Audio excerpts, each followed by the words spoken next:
Welcome to Lift Your Legacy. My name is Jacob Prupp, father, husband, and rabbi. And each week we bring you an inspiring person or message to help you unlock your inner potential and create change that will impact the future. Thank you for listening, and let's get to it. How many times are we locked in prisons of our own creating? And how amazing is it to build a strategy to get through the walls that surround us? That is exactly what our guest today, Israel Ellis, has spent his life doing and has recently written a book on the topic, Moving Through Walls, which explores how a person can get through their life in a way that is successful and intentional, while at the same time not stressful in the sense that we're trying to hold on and kind of make everything happen ourselves, but to enjoy the process. So Israel Ellis, thank you so much for joining me. And one of the things that I'm hoping you will see at this point is that we are extremely focused on living a better life. And one of the most important components of that is getting the direction and the one-on-one work that you need in order to live better. So I am a strong proponent of coaching. I do a lot of coaching myself, and I would encourage you, if you're listening to this, to please do what many other people have done. Reach out. Let's have a conversation. There's no obligation to you whatsoever to see if we might be a good fit to work together. And if that might not be the case, I would be thrilled to introduce you to any of the multitude of options and networks and people that I know who could provide that help. So again, please reach out via social channels, whatever it might be. I don't think I'm too hard to find, certainly not, I hope. And let me know how I could be of benefit to you. Thank you so much. I am thrilled to have today a new friend of mine, Israel Ellis, who is a serial entrepreneur, CEO, and the author of, well, soon to be two books, but one book, Moving Through Walls. And I'm very excited to have you on today. Thank you very much for joining me. Thank you. So, Israel, tell us a little bit, how did you get started on your entrepreneurial journey, and what was that like for you? I think it was really more of a pragmatic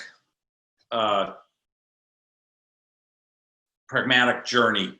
It wasn't really that I sort of decided I was going to become an entrepreneur. Actually, when I was in university, I had wanted to go into academics, and we just my wife and I were working together doing flea markets and things like that, just to pay the bills. And I've always been entrepreneurial, but at some point I had gone into came up with an idea on what is called today known as virtual reality.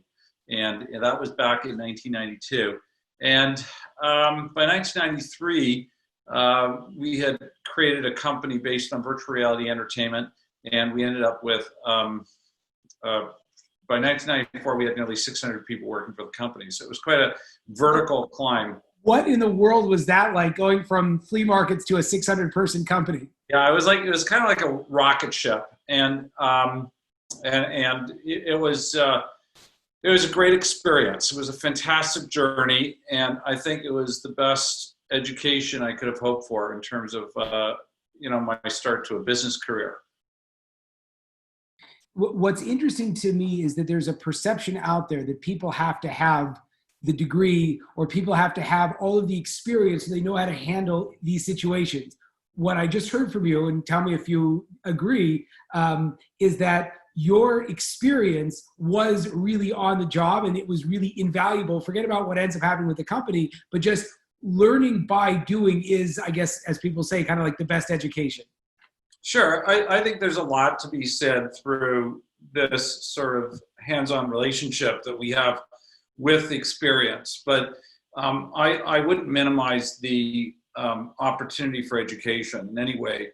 I actually was a high school dropout, and I didn't complete past grade 10. But I went back to school, and I fought hard to get into university, and I struggled in the beginning, and I ended up leaving university with a graduate degree in political science and film. And the reason that I wanted so badly and I hungered so much for education and to go to university was because I recognized that if I was going to be successful in life and if I was going to achieve the goals that I had set for myself personally, that I would need to learn the language. I would need to understand how to be able to speak and to conceptualize and articulate my ideas. And that's really what school does. I don't think it really matters necessarily what the discipline is. I think what really is important is the journey through education that teaches us how to comprehend a set of inputs and to be able to regurgitate that information in the context of what applies to us in that moment, whatever that moment is. And so that was kind of my journey. Business was really a necessity. It was a matter of, am I going to make more money and have more of a future doing business or working for somebody? And at the time, I was actually, at the time of my first major enterprise, I had just come off for a run for a member of parliament, which in Canada is sort of the equivalent to Congress. And it was an exciting experience. I truly believe in the idea of momentum. When you move your life forward in a positive momentum, things happen. Things that you cannot possibly predict. Sometimes things happen that you could have never imagined would happen. But the key is always is to be able to move your life forward with the strength of momentum. And it's amazing when I look back in my rearview mirror and I see everything that has taken place during my journey. And it's completely unpredictable. And yet it seems that destiny had sort of its signature on everything. Okay, so I have to dig in with a few questions. Question number one, you mentioned this idea. Sorry, 1 second. It's garbage day today.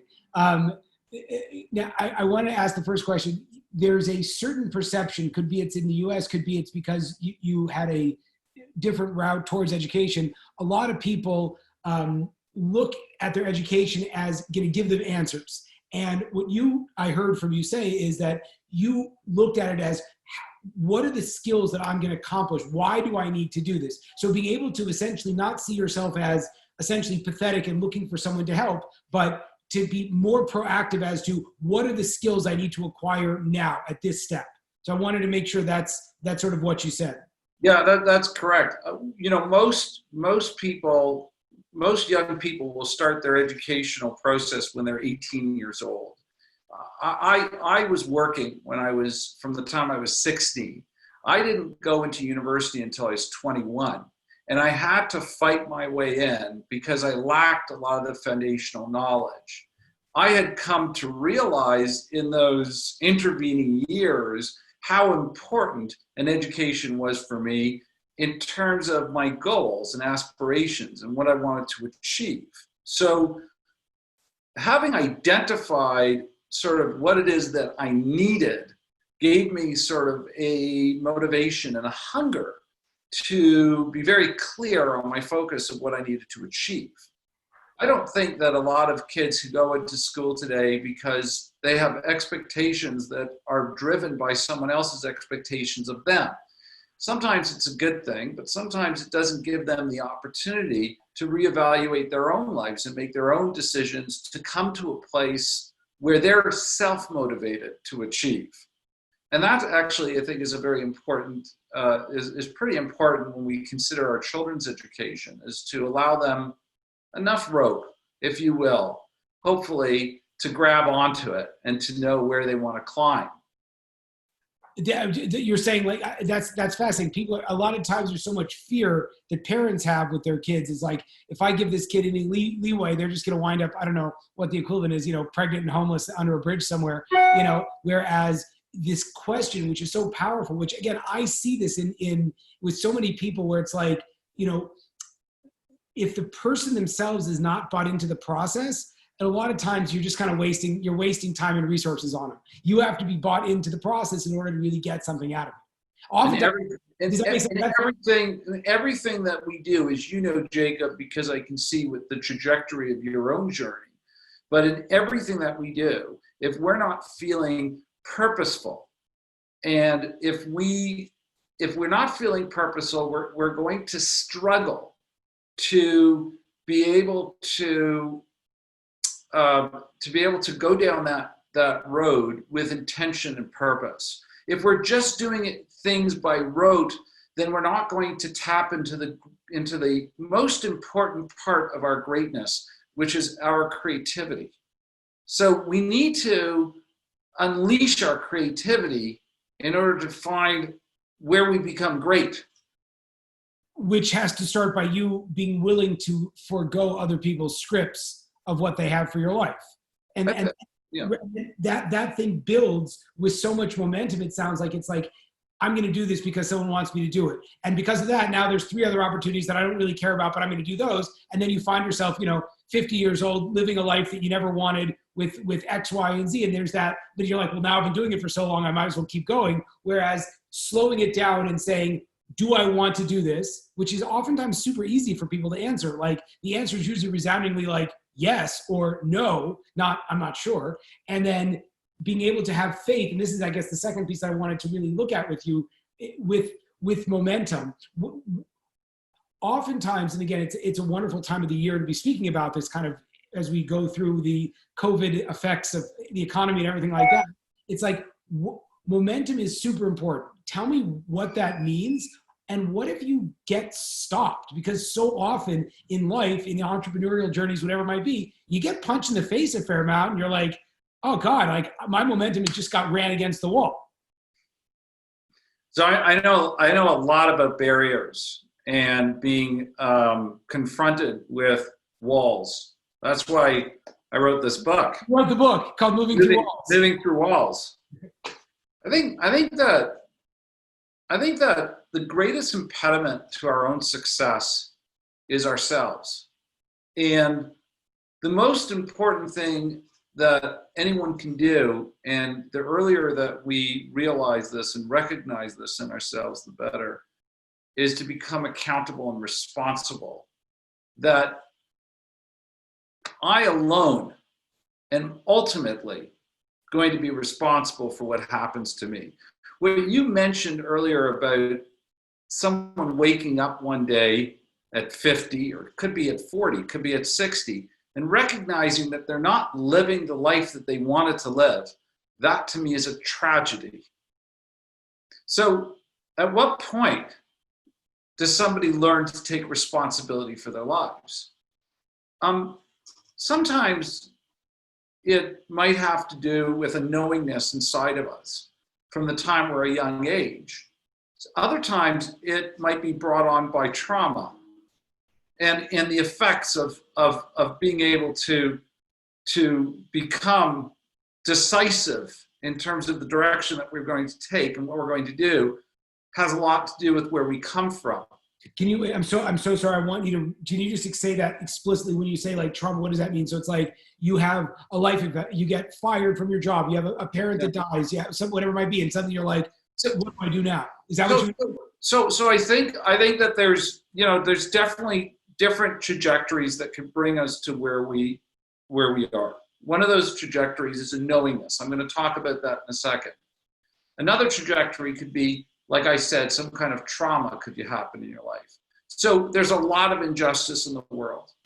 And not everybody is born into this wonderment of having everything that they need to become the most successful. And sometimes there are huge barriers. Someone can lose a parent at a young age or suffer from abuse, be a victim of abuse. And injustices are visited on people all the time. And we have the one thing that separates us from any other living being in this world is our ability to make a choice, our ability to choose how we are going to kind of take the next step. And we do have a choice. some people don't realize they have that choice when it comes to injustices. It's actually a very there's sort of a natural psychology that ends up that can envelope us, where we become a collector of these injustices in order to rationalize what's going on in our lives. But the point that I want to make is that eventually you have to take that responsibility and you have to be accountable for yourself, to yourself, and to overcome and to understand how to overcome that sense of injustice that is within you. In my book, I talk about Holocaust survivors, and I talk about my amazement at how these people who've been through so much could restart their lives, could be born again from the ashes of hate and the murderous Nazi regime that took everything away from them.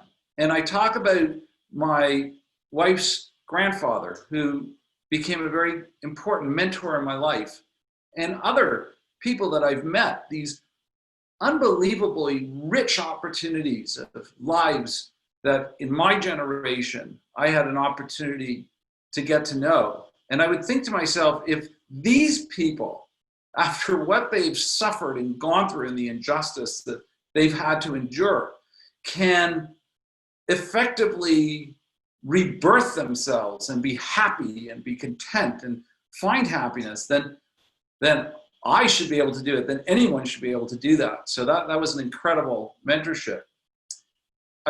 Ultimately, it's going to come down to a belief in yourself and allowing yourself to believe in yourself and being open to the possibility of recognizing when you know something to feel right.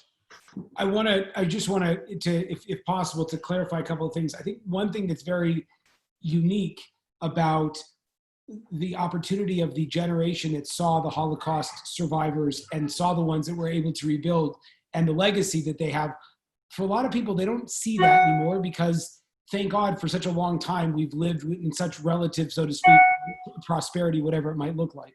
So, but what I'm hearing you say is that a person needs to find a mentor for them that did go over major situations, because it's so easy to look at other people and say, well, I'm not successful like that guy because, I didn't have his pedigree, I don't have his looks, I don't have the initial, I think that it's helpful. I don't think it's necessary, but I think it's very helpful. And in my experience growing up, the impact of victims of the Holocaust was significant to have had an opportunity to meet. But we have the opportunity every day to become mindful of people around us, of all sorts of people around us who've become heroes, who have taken the adversity of life and have turned it around to their advantage. It could be your next door neighbor. It could be people from another country that you meet. It's just incredible that if you speak with people and you find out the serendipity of their journey and sort of the chance success of what has happened to them and their attitudes, every day we can meet a hero every single day. We can meet our own hero. Within each of us, we have a hero. And we can find that hero. I tell young people who speak to me, and I've recently was speaking to my son who's kind of looking for his own direction right now. And my advice is talk to successful people. Talk to people who you look at and you see them as successful. Now, keep in mind that your perception of success today may be different from your perception of success tomorrow. I believe that it's very important to feel comfortable to identify with, to establish relationships with what we'll call mentors, and to hear their story. And if you want to emulate somebody, you should listen very strongly to their story and to pick up on their lessons of what they've learned along their journey and their experience, and to see how you want to take from that and apply it to yourself. And so, well, there you go. Here's one. That's great. That's fantastic. That's your future. I love it. Keep going. Yeah. So getting back to sort of that idea is that I believe that we've got walking lessons in front of us all over the place. Mentorship, whether it's in life or whether it's in business, I believe that there are walls in front of us, and at different points in our life, we are going to confront a wall. We can choose how we want to approach that wall. We can either sit down in the shadow of that wall and be overcome with an enormous sense of defeat and feel that that wall cannot be scaled and that we can't get through it. Or we can believe that there is a weak point in every wall. There is a way to move through every single wall. It's just that we need to learn how to do it. When I wrote Moving Through Walls, I wrote it based on what came down to 4 foundational principles that I take into my life every day. When I look back at my life and I look back at my journey and all my experiences, it came down to these 4 fundamental principles that I apply really to just about everything. And I feel that I wanted to articulate that and write a book to provide others perhaps with something that they could relate to and that they can apply to their own lives. And so the idea of being open, having faith, believing in a future, and allowing yourself to forgive are what I call the 4 fundamental foundational practices that will allow anyone to achieve their greatness. And I draw upon my experiences, but also I draw upon the mentorship of the people that I identified with, who I wanted to understand what their success would be about. And I draw upon the many readings and the great thinkers of our time who have also articulated ideas and practices that really all come around into these 4 concepts. Can you go into a little bit more about the 4 concepts and what they mean and the implications? Sure. I'll describe them. And I'm going to deal with the implication first, and then I'll follow up. But the implication is really our personal lives and our business lives. And while our personal lives and professional lives might be to some extent separated, they really are intertwined. Because if we are going to excel at what we feel purposeful, then we need to be able to have a healthy, emotional, personal life in order to find that confidence and to believe in ourselves enough to trust ourselves to go after what makes us feel most purposeful in order to unleash that creativity within us. And it's that creativity and that motivation within us that's going to provide the answers, what we need to the solution of moving through walls and expanding and accelerating our lives. And how that happens is that all of us, when we are born and when we exist in society, no matter what your culture is or who you are, you're going to have bias. You're going to be brought up and into a belief system. And that belief system actually can work against us in some ways to being open and accepting of all sorts of concepts that may seem counterintuitive. So in the first chapter, I introduced the idea of the pleasure in pain. And I talk about people who continuously do things that cause pain in their lives And they always ask the question of, why do I do this? And the answer is because we wouldn't be doing anything that didn't give us pleasure. Innately to the human experience, at the end of the day, we are instinctive creatures in our subconscious, and we derive pleasure. And I'm a very strong believer in that idea that people are more self-destructive than they believe because of whatever reasons, emotional motivations behind that, whether it be the injustices or lack of confidence or whatever it is that they feel.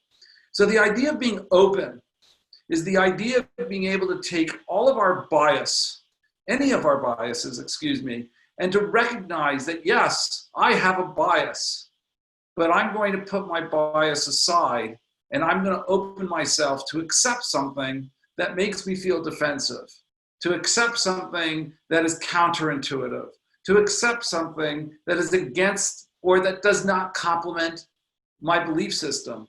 There are many times in my business career that if I allowed myself to be depreciated by my own belief system in something, I would not have taken the action to have gone into an opportunity that ended up becoming lucrative for me.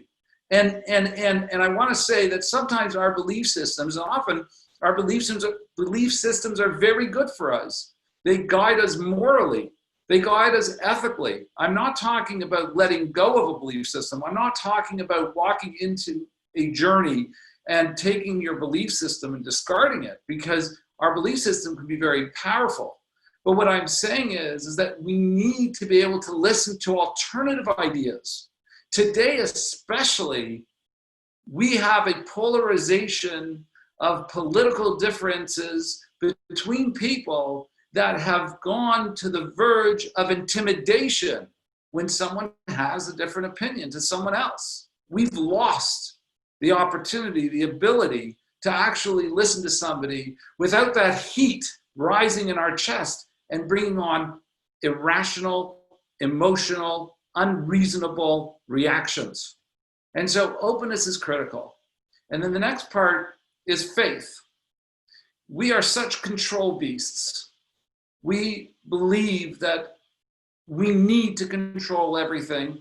And this is a belief system that has been ingrained in us, that especially in Western culture, that we say that we have faith, we say thank God, but we don't really thank God, do we?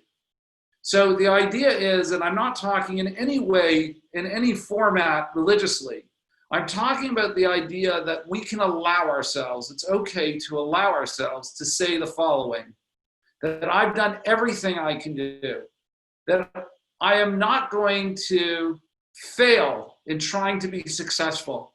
I am going to be successful in trying, but ultimately I have to recognize and I have to believe that there is a destiny, that at some point I need to put out my needs and my wants to a much higher source. That source can be the universe. The point is, don't be so hard on yourself.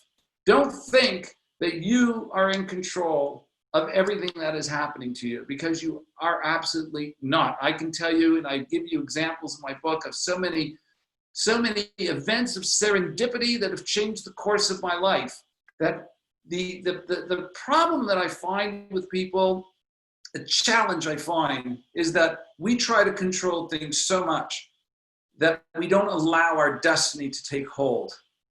And so the idea of having faith is, it's like jumping off a diving board and knowing that there's water there to catch you. I described it when I walked down the aisle at my wedding. It was having left behind sort of a history and moving forward into a future. I had really no idea what was going to be. And so there are, sometimes we call them leaps of faith that we take in life. And I believe that it's important to be successful, that to find your openness and to believe in the idea of something that we can't touch. The third item. I'm going to recount. So number one, openness, the concept that a person has to be able to have the ability to kind of see multiple sides, not to get stuck in your own head. The second piece, like you're saying, is that you have to see that it's not all about you, because it's going to make you get down on yourself and blame yourself for everything. And it's not going to allow you to really go forward, because if you don't know the next 20 steps, you might not take a step. But if you have faith that the path will materialize as you take the step ahead of you, you just jump off the diving board and gravity and water will do their part, you're able to move beyond what you yourself are capable of doing. Is that a fair assessment? Yes, absolutely. And I think the most important aspect of your life you can have faith in is the faith of yourself. We tend to find it very difficult to trust our intuitive abilities. Sometimes there is no rational explanations. Sometimes you need to walk towards the water and put your staff in it and believe that the road ahead is going to become available to you without getting too biblical in reference. It's so funny because, the concept of the surrender, of being able to surrender to the bigger picture, that on one hand, sort of, it's that duality in spirituality. I think it's very difficult, is that like, I'm going to surrender because the universe, God, whatever we want to say, that which is, and I'm not saying, again, we're both proud Jews. It's not like we don't know what to call God, but in this regard, we don't know God's ways. We don't know what he has in plan. We just have to know that there's something that's bigger than us, that's guiding us. On the flip side, the problem with that is that if this is outside of us, then oftentimes we're scared, like we don't know what to do. And in a lot of ways, I hear with people, and even for myself, it's like, it's paralyzing. It's like, well, I'm not sure what you want. But then what I'm seeing, the bridge there is to say, if you don't know what God wants, you can for sure start to know what you want, and go with that also, because there's that we say that every day in like the Jewish day, we say that, God put a piece of, there's a connection between us and the divine. So on one hand, you have to respect and appreciate that which is outside of you. But on the other hand, you have to have respect and appreciate that which is inside of you, because oftentimes they're a reflection of each other. And it's a lot easier to know yourself than it is necessarily to know God in some ways. I think that every morning, the way I start off my day is I have a couple of prayers that I've invented for myself, and one of them is a prayer of gratefulness, where I think about all the things that I'm grateful for. Whenever you say a prayer of gratefulness, it's always going to center you. And I need to be centered at the beginning of my day. I need to find that center, especially now in this COVID-19 thing, where time seems to morph, and where we're dealing with something that's very unknown and something that we can't touch and feel. It becomes very unsettling. So it's very important to find your center of gravity, so to speak. I also know that I can love and that I can be loved. And if I can love and I can be loved, then that means that I'm a worthy individual. I'm worthy of things. It's okay to be worthy of something. It's okay to feel that there are individuals and forces of which you are worthy for. Again, failure is not about the lack of success. Failure is about not trying to be successful. So at some point, you do everything that you can do, and that's okay. Then you've known that you've done everything to be done. Just allow the momentum to carry you. Allow the fact that there are things that you don't know, things that will only become you will only become aware of when you look through your rearview mirror and you see what has come before you. So that leads me to the third concept, and that is the idea of a future. So we got to be open in order to accept the idea of faith. And if you have faith, then you can visualize a future. Because how else can you dream and visualize in your dreams a future if you don't have faith? I ask questions to people all the time. One of the questions I ask young people is, what do you visualize? Where do you see yourself in 5 years? It's a common question, but it's really scary how few people can answer and how people are scared today of dreaming. Dreaming is what it's all about. And I love to dream, and I love to visualize ideas, and I love to visualize my future. You really have to believe. I'm sorry to interrupt. You brought up such a fascinating thing that people have in a lot of ways lost, or not lost, but it's saying it's not common. Again, and I don't know, like with old people, they don't want to dream because they feel like they're so bogged down by responsibility. It's not appropriate for me to dream because all these people need me. Young people, they bog down. They don't dream. What do you see that is? It's a lack of worthiness. It's where does that come from, and how does one overcome that ability to not? How does one overcome? I think a lot of it has to do with this belief in control. I think that we've become very regimented. I believe that there is a lack of understanding of the connection between the ability to dream and hope and the idea of creativity. And that connection is lost. I believe that especially in our young generations, that there may be too much rigidity introduced into the idea of what you ought to become and what you should do or what you could do, rather than allowing it to happen. But I believe that there are people as well that understand that. And people who are successful understand about how to dream. I can tell you for myself that my business successes have a lot to do with my abilities innately to be able to visualize things in many different dimensions simultaneously. When I look at an idea, I see the outcome of the idea. I see it all in virtual reality. And but the most important thing is I dream about something and I believe in it. And I know that one day I will have this. I think that people don't allow themselves to dream. Without our faith, without being open to accept faith in our lives and have the faith in anything that can happen, we lose the opportunity to dream. And dreaming is so important, because if we didn't dream, if we look at all the great members of society before us, if people did not dream, where would we be today?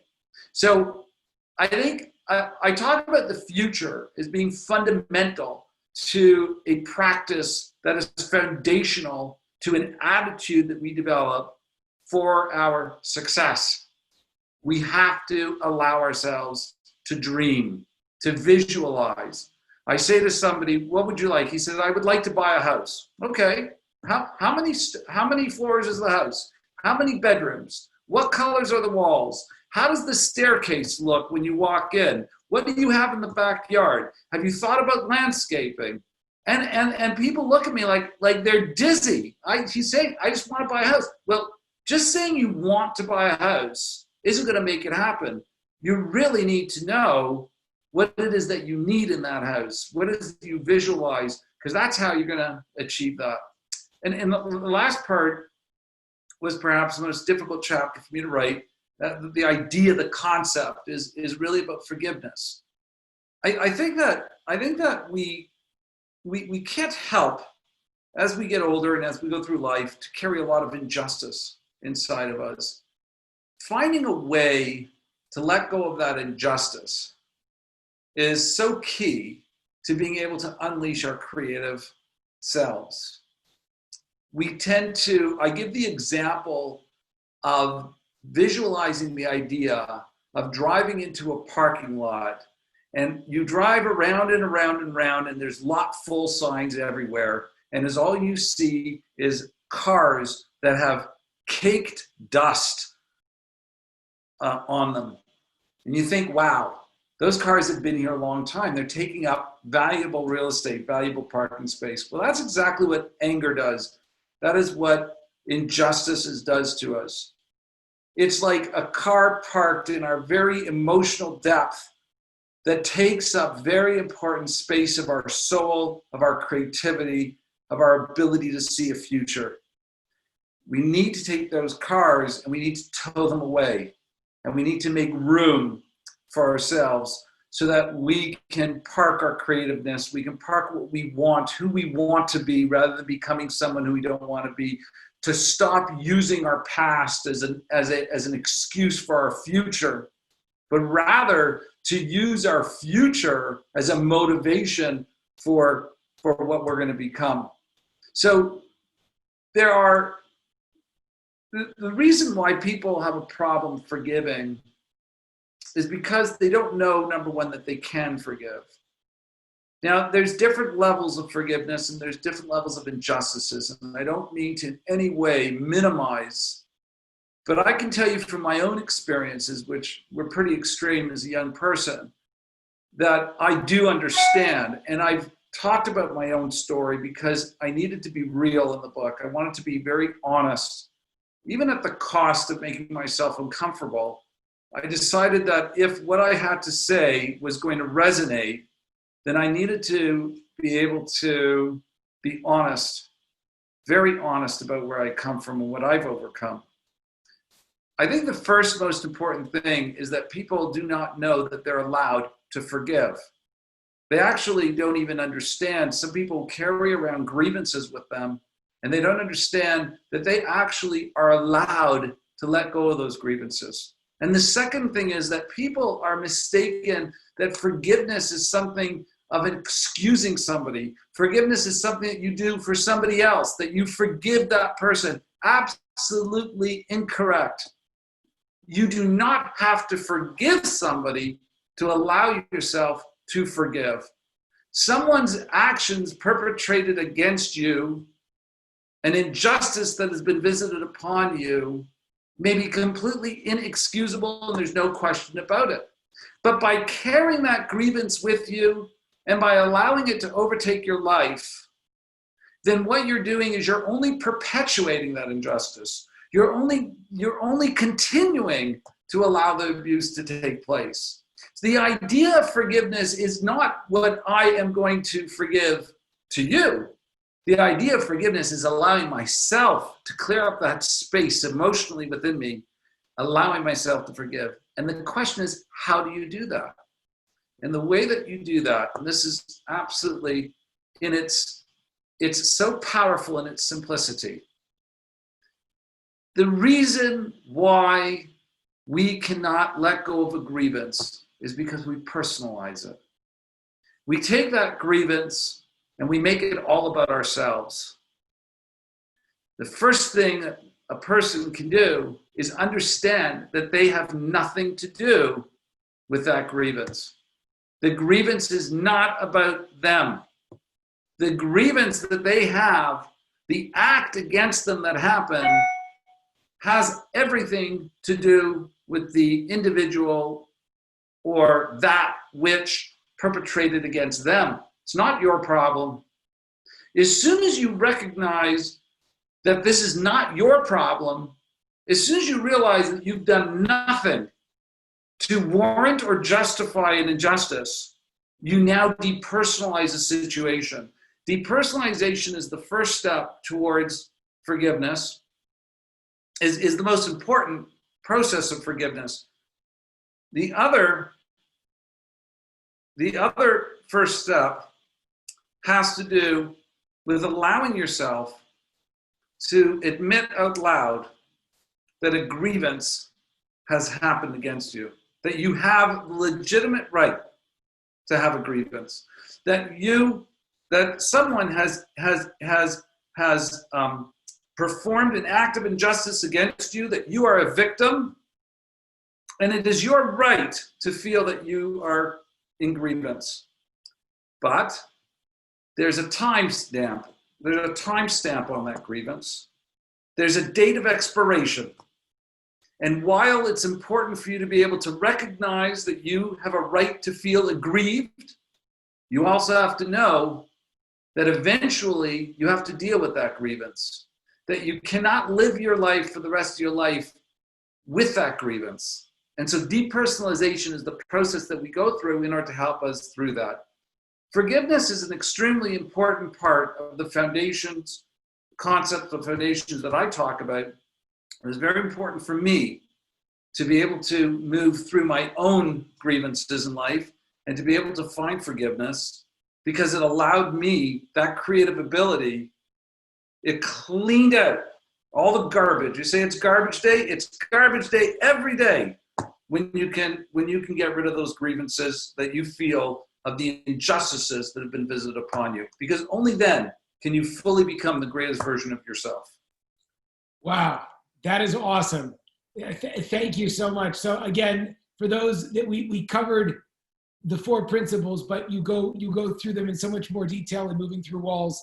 It's an amazing opportunity, because so often people feel that success is elusive, success is all this kind of stuff, and being able to break it down into principles and being able to see it as not just how do I get more money in my bank account, how do I have more financial freedom, how do I have better job satisfaction, but rather that entrepreneurship and creating value and opportunity in the marketplace is so tightly wound up with your own self-development journey and what you can do and who you can become. And again, it's this whole, I feel like, revolution in the world, that it used to be just I work and that's to kind of pay the bills, and then I have my meeting outside of it. But what we're seeing is the new entrepreneur is really someone whose work and success reflects their life, and then their life goes out and reflects their success. So it's so exciting that you really pioneered in so many ways. It's almost like a self-help book that you could drop in a boardroom somewhere and see that as the same path to profitability for a company as it is for your development as a person. So it's fantastic. I really appreciate it. Tell me a little bit, how can people find out more about you, the work that you're doing, and reach out to you? Right. So you can go to IsraelEllis.com. And you can go to movingthroughwalls.com. That's the book. It's available on Amazon, and it's also available directly on the website. It's available on, I think it's probably in every bookstore. So I know it's at Barnes & Nobles. I know in Canada it's in Indigo. So it is widely available. And definitely through my website at IsraelEllis.com or at movingthroughwalls.com. I get emails, and I try to answer the emails I get. So people will approach me because they've got a business challenge, a wall that has confronted them in business, and they're looking for some type of advice. I'm very happy to help people out where I can. Other times people are just feeling lost, they're feeling stuck, and they just need someone to maybe help them with some clarity. I would suggest read my book. It's not, when I first started writing the book, my wife kind of read the first few chapters and she said, blah, blah, blah. It's like lecturing. Like, you got to be able to be honest with people. Tell them your story. Tell them how this applies to you. These are good ideas. And I took a whole different approach to writing the book. And I was very honest. I'm very honest in the book. I talk about my own personal experiences and how I've used these concepts and these ideas to kind of move through my own walls. I think that, the impression that I get from people that have read the book is I get this aha moment expression from people. I get this wow. I get people thanking me for articulating ideas that were inside of them that they didn't know what they were until they read the book. And I make it very, I say something in the book, what I have to say is not so unique. It's maybe I've said it a different way, but many of the concepts of positive reinforcement and sort of thinking and how we look at things are really have been said so many different ways. But what I've done is I've applied it to my own story.